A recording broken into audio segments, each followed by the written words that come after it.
തമിഴ്നാട്ടിലെ കമ്പത്ത് കാറിനുള്ളിൽ 3 പേരെ മരിച്ച നിലയിൽ കണ്ടെത്തി. പുതുപ്പള്ളി സ്വദേശിയുടെ ഉടമസ്ഥതയിലുള്ള വാഹനത്തിൽ 2 പുരുഷന്മാരുടെയും ഒരു സ്ത്രീയുടെയും മൃതദേഹമാണ് കണ്ടെത്തിയത്. തമിഴ്നാട് പോലീസ് അന്വേഷണം തുടങ്ങി. സന്ദീപ് രാജാക്കാട്. സന്ദീപ്, എന്താണ് സംഭവിച്ചത്?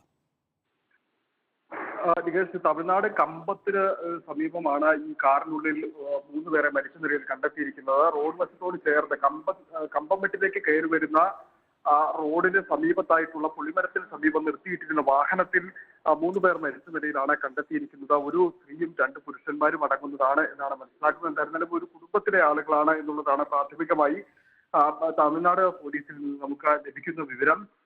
ആത്മഹത്യയാണോ മറ്റേതെങ്കിലും തരത്തിലുള്ള അപകടമുണ്ടായതാണോ എന്നുള്ളതിനെ സംബന്ധിച്ചൊരു വ്യക്തത വരുത്തുന്നില്ല. എന്തായിരുന്നാലും പ്രാഥമികമായിട്ട് ആത്മഹത്യ ചെയ്തതാവാം എന്നാണ് തമിഴ്നാട് പോലീസ് ഇപ്പോൾ വ്യക്തമാക്കുന്നത്. ഫോറൻസിക് അടക്കമുള്ള വിദഗ്ധർ എത്തിയതിനു ശേഷം മാത്രമാകും ഈ കാറിന് ഓപ്പൺ ചെയ്ത് മറ്റ് പരിശോധനകളിലേക്ക് കടക്കുക എന്നുള്ളതാണ് നമുക്ക് ലഭിക്കുന്ന വിവരം. അതിനുശേഷമാകും കൂടുതൽ വിവരങ്ങൾ ലഭ്യമാകുക. എന്നിരുന്നാലും പുതുപ്പള്ളി സ്വദേശിയുടെ ഉടമസ്ഥതയിലുള്ള ഒരു വാഹനം എന്നുള്ളത് മാത്രമാണ് നമുക്ക് ലഭിച്ചിരിക്കുന്ന വിവരം. ബാക്കിയുള്ള വിവരങ്ങൾ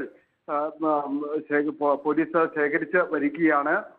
ഈ കാർ തുറന്ന് കൂടുതൽ പരിശോധന നടത്തിയതിനു ശേഷം മാത്രമാകും മറ്റു വിവരങ്ങളിലേക്ക് കടക്കുക. ഈ AC ഓണാക്കിയിട്ട് കിടന്നുറങ്ങിയപ്പോൾ ഉണ്ടായത് ഏതെങ്കിലും തരത്തിലുള്ള മരണമാണോ എന്നുള്ളതൊരു സംശയം നിലനിൽക്കുന്നുണ്ട്.